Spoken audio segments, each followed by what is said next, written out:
আকাশবাণী খবর পড়ছি দেবব্রত মণ্ডল। প্রথমে বিশেষ বিশেষ খবর।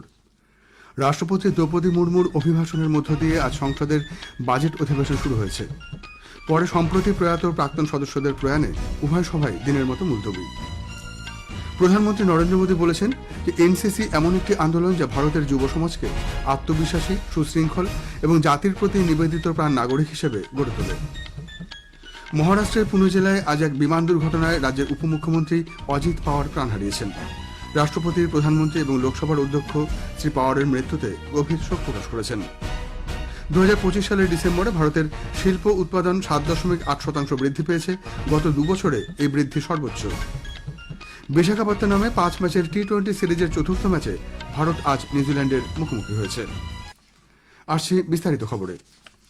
রাষ্ট্রপতি দ্রৌপদী মুর্মুর অভিভাষণের মধ্য দিয়ে আজ সংসদের বাজেট অধিবেশন শুরু হয়েছে।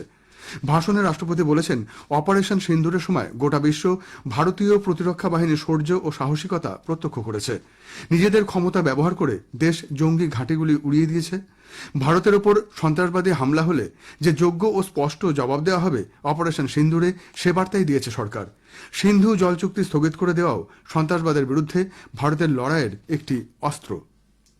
ऑपरेशन सिंदूर से विश्व ने भारतीय सेना का शौर्य और पराक्रम देखा। हमारे देश ने अपने संसाधनों के बल पर आतंकियों के अड्डे को ध्वस्त कर दिया है। मेरी सरकार ने बड़ा संदेश दिया है कि भारत पर किसी भी आतंकी हमले का जवाब दृढ़ और निर्णायक होगा। सिंधु जल समझौते को स्थगित किया जाना भी आतंकवाद के विरुद्ध हमारी लड़ाई का हिस्सा है। রাষ্ট্রপতি বলেন, সরকারের নীতির সঙ্গে সাযুজ্য রেখে নিরাপত্তা বাহিনীও মাওবাদী সন্ত্রাসের বিরুদ্ধে কার্যকর পদক্ষেপ গ্রহণ করেছে। বহু বছর ধরে দেশের 126টি জেলা নিরাপত্তাহীনতা, ভয় এবং অবিশ্বাসের বাতাবরণের মধ্যে ছিল। মাওবাদের মতাদর্শ বহু প্রজন্মকে অন্ধকারে ঠেলে দিয়েছে। বর্তমানে মাওবাদী অধ্যুষিত জেলা সংখ্যা 126 থেকে কমে 8-এ দাঁড়িয়েছে। শ্রীমতী মুর্মু বলেন, বাবা সাহেব আম্বেদকর সর্বদা সামাজিক ন্যায় এবং সমতার উপর জোর দিয়েছিলেন। বর্তমান কেন্দ্রীয় সরকার সেই লক্ষ্যেই কাজ চালিয়ে যাচ্ছে।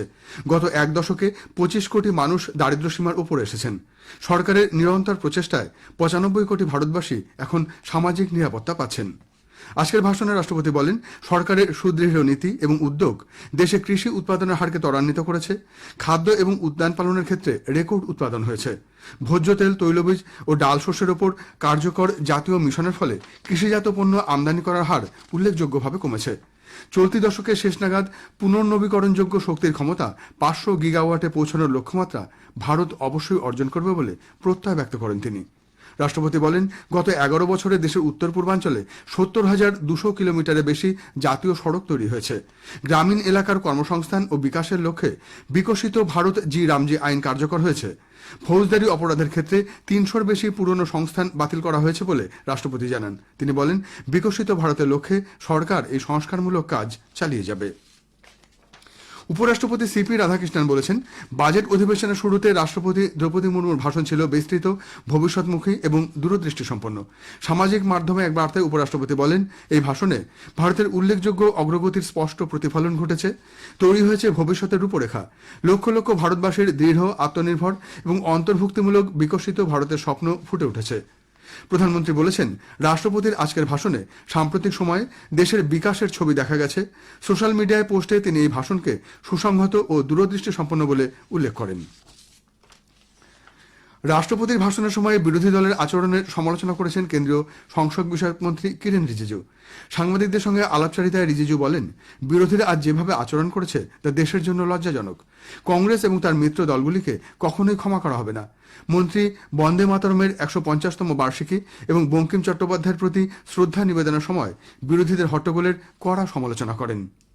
राष्ट्रपति जी ने जब दोनों सदन को एड्रेस कर रही थी, मेंबर ऑफ पार्लियामेंट ऐसे बिहेव कर सकते हैं क्या? वंदे मातरम का 150वीं घाट वर्ष का और ऋषि बंकिम चंद्र चट्टोपाध्याय जी को जब श्रद्धांजलि दिया जा रहा था, पूरा विपक्ष के लोग हंगामा कर रहे हैं। देश शर्मिंदा है, देश कभी माफ नहीं करेंगे। প্রধানমন্ত্রী নরেন্দ্র মোদী বলেছেন যে দেশের যুব সমাজ আজ দেশ প্রথম মানসিকতার প্রতি অঙ্গীকারের প্রতিরূপ।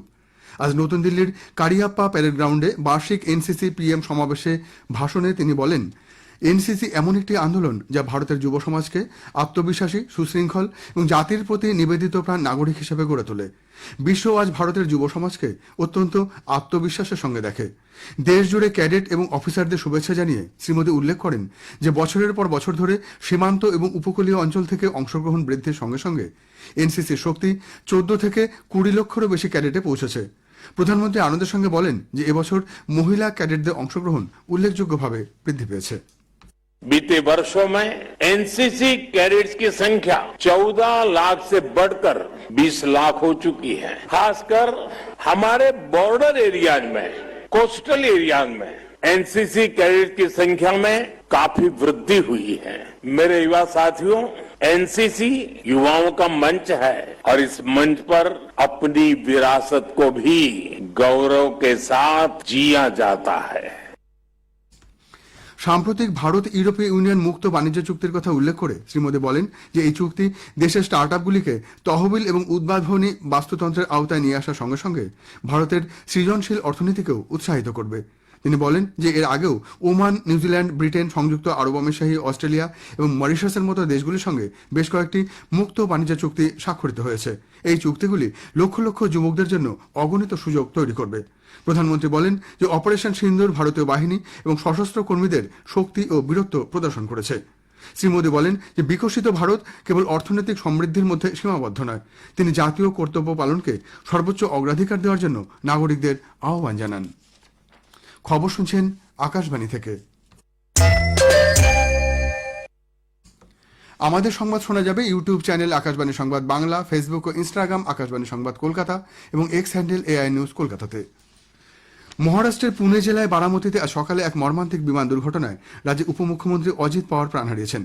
অসামরিক বিমান পরিবহন কর্তৃপক্ষ ডিজিসিএ জানিয়েছে এই দুর্ঘটনায় 5 জনের মৃত্যু হয়েছে। অজিত পাওয়ার পঞ্চায়েত সমিতি ও জেলা পরিষদের নির্বাচনে এক জনসভায় অংশ নিতে মুম্বাই থেকে বারামতি যাচ্ছিলেন। বিমানটি বারামতি বিমানবন্দরে অবতরণের সময় অদূরে একটি মাঠের মধ্যে ভেঙে পড়ে। ওই বিমানে মহারাষ্ট্রের উপমুখ্যমন্ত্রী, 2 নিরাপত্তা কর্মী ও 2 বিমান চালিকা ছিলেন। ডিজিসিএ জানিয়েছে এই দুর্ঘটনায় কেউই জীবিত নেই। পুলিশ সুপার সন্দীপ সিং গিল বলেছেন বিমানটি মারাত্মকভাবে ক্ষতিগ্রস্ত হয়েছে। দুর্ঘটনাস্থল থেকে 3টি দেহ উদ্ধার করে হাসপাতালে পাঠানো হয়েছে। তাদের দেহ এখনও আনুষ্ঠানিকভাবে চিহ্নিত করা যায়নি। রাষ্ট্রপতি দ্রৌপদী মুর্মু, প্রধানমন্ত্রী নরেন্দ্র মোদী, লোকসভার অধ্যক্ষ ওম বিড়লা, প্রতিরক্ষা মন্ত্রী রাজনাথ সিং, তথ্য সম্প্রচার মন্ত্রী অশ্বিনী বৈষ্ণব, কেন্দ্রীয় মন্ত্রী পীযূষ গোয়েল মহারাষ্ট্রের উপমুখ্যমন্ত্রী অজিত পাওয়ারের মৃত্যুতে শোক প্রকাশ করেছেন। বিমান দুর্ঘটনায় মহারাষ্ট্রের উপমুখ্যমন্ত্রী অজিত পাওয়ারের মৃত্যুতে লোকসভা আজ শ্রদ্ধা নিবেদন করেছে।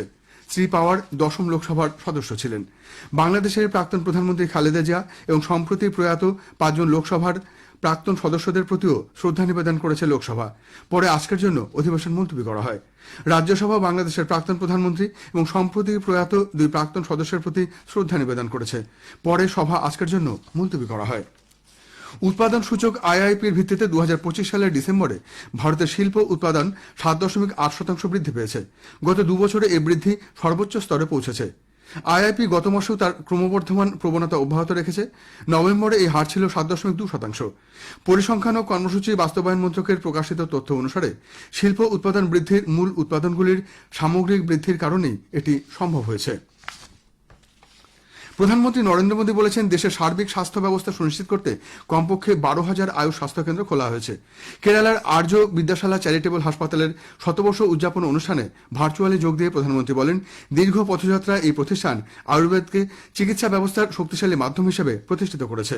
প্রধানমন্ত্রী বলেছেন দেশের চিরাচরিত চিকিৎসা পদ্ধতিকে বিশ্ববাজারে প্রতিষ্ঠিত করতে আয়ুষ এক্সপোর্ট প্রমোশন কাউন্সিল তৈরি করেছে সরকার। 12,000 से अधिक आयुष वेलनेस सेंटर्स खोले गए। इन सेंटर्स में योग, preventive care, community health services, ये सब कुछ उपलब्ध कराई जाती है। भारतीय पारंपरिक वेलनेस को दुनिया तक पहुंचाने के लिए सरकार ने आयुष एक्सपोर्ट प्रमोशन काउंसिल की स्थापना की। अब भारत से 6500 करोड़ रुपए के आयुष और हर्बल प्रोडक्ट्स एक्सपोर्ट होने लगे। भारत आज Ayush based medical value travel के लिए एक भरोसेमंद डेस्टिनेशन के रूप में भी उभर रहा है। इसलिए हमने आयुष वीजा जैसे कदम भी उठाए। বিশাখাপত্তনমে 5 ম্যাচের টি-20 সিরিজের চতুর্থ ম্যাচে ভারত আজ নিউজিল্যান্ডের মুখোমুখি হয়েছে। টসে জিতে ভারত নিউজিল্যান্ডকে ব্যাট করতে পাঠিয়েছে। শেষ পাওয়া খবরে জানা গেছে নিউজিল্যান্ড 6 ওভারে কোনো উইকেট না হারিয়ে 74 রান করেছে। শেষ করার আগে বিশেষ খবর আরেকবার। রাষ্ট্রপতি দ্রৌপদী মুর্মুর অভিভাষণের মধ্য দিয়ে আজ সংসদের বাজেট অধিবেশন শুরু হয়েছে। পরে সম্প্রতি প্রয়াত প্রাক্তন সদস্যদের প্রয়াণে উভয় সভা দিনের মতো মুলতবি। 2025 সালের ডিসেম্বরে ভারতের শিল্প উৎপাদন 7.8% বৃদ্ধি পেয়েছে। গত 2 বছরে এই বৃদ্ধি সর্বোচ্চ। খবর এখনকার মতো এই পর্যন্ত।